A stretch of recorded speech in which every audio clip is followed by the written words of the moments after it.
seems like this climate thing is a very rigid ideology that one must subscribe to wholesale. Yeah. You can't have any nuanced opinions on it, and you can't have any. Well, it's a no religion. variation. It's a religion. Yeah. It's a partial pseudo religion, and I mean that technically.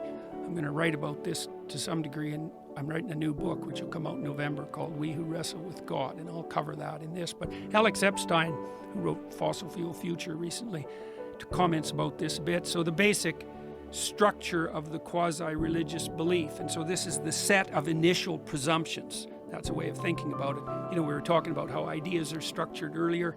The Marxists believe that everything's about power. There's a narrative at the base of any belief system, and the climate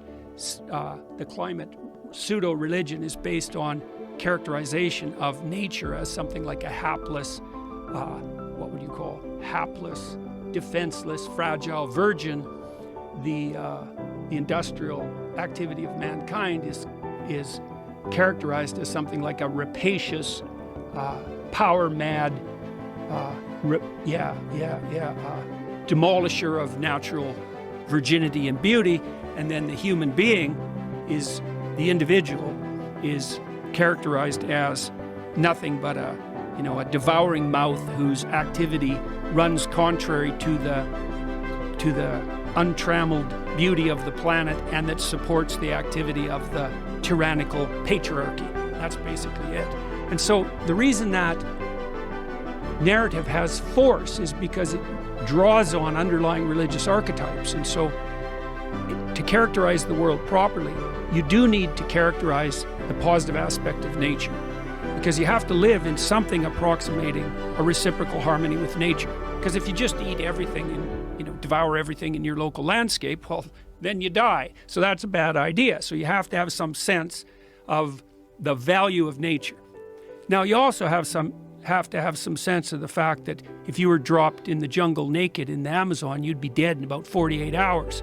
So you also need a figure to characterize the negative element of nature, and that's completely absent from the environmental myth. That's part of what makes it pathological. And then with regard to the rapacious tyranny, let's say, well, any industrial system or any human organization can exploit the natural world to the point where that's not sustainable, and it can become oppressive and tyrannical. That's the evil king, ancient part of religious mythology going back as far back as we can chase it. So you need a representation of the negative aspect of society, because you send your kids to school and they kind of get turned into these cookie cutter kids, and that crushes their innate difference and beauty, and it's all the pain of having to be socialized. And you have to understand that there is this oppressive element of culture. And so, but then, you should also wake up and notice that you've got the wise king too, and that means you plug in your damn toaster in the morning and the electricity works, and you go out on the street and everyone isn't rioting, and there's workmen who are knee deep in the sludge trying to keep everything going, and you're not starving to death like everybody on the planet was in 1860. And so a little gratitude for the positive end of the patriarchy is in order too, and that's completely absent in the environmental view. And then with regard to the individual, it's like, well, of course you can be a selfish, impulsive, hedonistic consumer, and you can facilitate the rapacious tyranny as a consequence of that, rape the planet. But by the same token, we're not a cancer on the face of the earth. We're not a virus that's mutating and taking out the planet, and we're not trapped in a Malthusian nightmare. And you got to give credit where it's due. And, there's an element of people, of everyone, that's noble and generous and kind and productive and capable of living in a well-ordered state in something like sustainable and productive harmony with nature.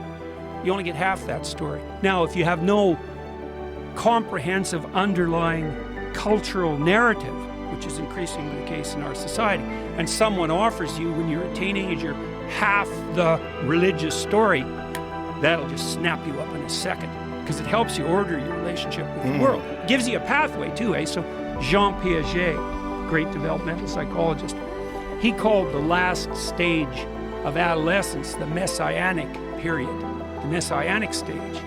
Now, most people don't talk much about that, I think, because they're they don't know what to make of Piaget's claim, but he was a real genius, Jean Piaget. And he said, you know, when you're making that transition from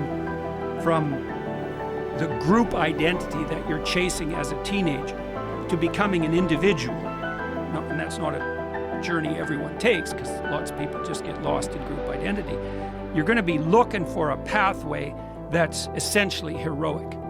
And what that pathway should be is that you identify with your culture deeply, you are socialized deeply into the traditions of your culture, but you're also capable of transcending it. You know, so then you become a culture creator as well as a disciplined member of culture. But young people need to be offered something like a vision of destiny in order to catalyze their identity, and we're very, very bad at that, except on the ideological front. So the woke types come along and say, you know, the planet's a virgin, the great father's a tyrant, you could be a hero if you just stood up to that. And the kids think, well, I'd like to do something important with my life, and so they're just caught into that immediately. But because it's a one-sided story, a one-sided religious story is an ideology. And a great representation of that is what they've done with Greta Thunberg. Yeah, exactly. It's so funny, you know, because I thought 10 years ago, we live in the delusion of a disturbed 13-year-old girl. How did that happen? And then, you know, Greta Thunberg showed up, and I thought, oh, well, there we go. Now we've got the 13-year-old. I feel sorry for her, you know, because she was chased into this apocalyptic terror that we're trying to enforce on all our kids. And then you think about her position, you know, so now she's all afraid, and her mother's facilitating that like mad. And then, you know, she announces her fear, her neurotic fear, essentially. It's driven by negative emotion. And, you know, Macron says to her, oh my God, Greta, you're absolutely right, and bows. It's like, what the hell's a girl to think?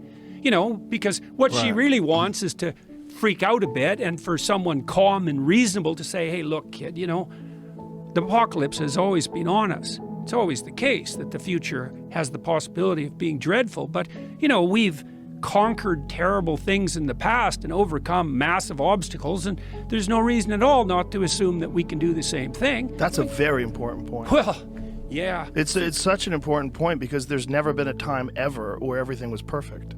Well, that's for sure. There's never been a time ever environmentally where the Earth was stable. No. If you go, I mean, stable, you know, currently you can kind of like guess what the weather's going to be. But if you look at like models of like thousands of years, it's never been flat. It's always been up and down, heats up. Well, the Earth was freezes. an ice ball many times. Yeah, many times. Yeah, so yeah, well. Randall Carlson was saying there's been times in our like distant past where the CO2 levels and the oxygen levels were so fucked up that we were close to losing all life on Earth. Right. And then this can happen. See, the antithesis to that is to believe in something like the intrinsic paradisal stability of well-balanced Mother Nature. Right. It's like, yeah, a bit, but no, not really.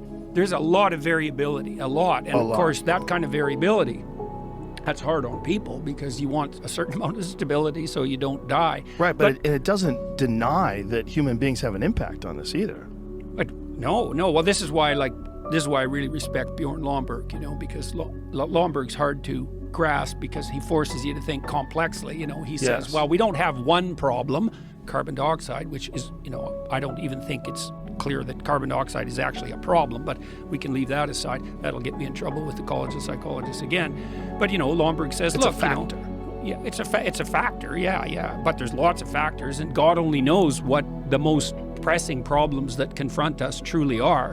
When I wandered through the ecological sustainability literature about 10 years ago, and, you know, I concluded a couple of things. One was that the best way forward to a sustainable planet is to make everyone who's poor rich as fast as you possibly can. And that's Lomborg's position, not too. to put limits to growth on, because it turns out if you get people above about $5,000 a year in average GDP, they start taking a long-term view of the future instead of scrabbling around in the dirt trying to get lunch, you know. And you're going to burn everything up around you to stay alive if you have to. Right. But if you got a bit of wealth, and now you can think over, you know, maybe a 20-year period, which is quite the damn luxury, then you actually start being concerned about, you know, the quality, the aesthetic quality of the local environment. And so I was so excited when I found that data, because I thought, oh, this is so cool. It means that we could have our cake and eat it too. We work really hard to provide cheap, reliable energy, at the lowest cost possible to the widest number of people worldwide, and the emergent consequence of that would be the whole planet would clean itself up. So wouldn't that be great? Because we could make our goal the eradication of absolute poverty, which we actually done pretty good at eliminating over the last 15 years, but we could really make that a goal. And then one of the consequences of that, inevitable consequences, would be a greener and healthier planet. And then you think, well, why aren't we doing that? And that's a question, all right.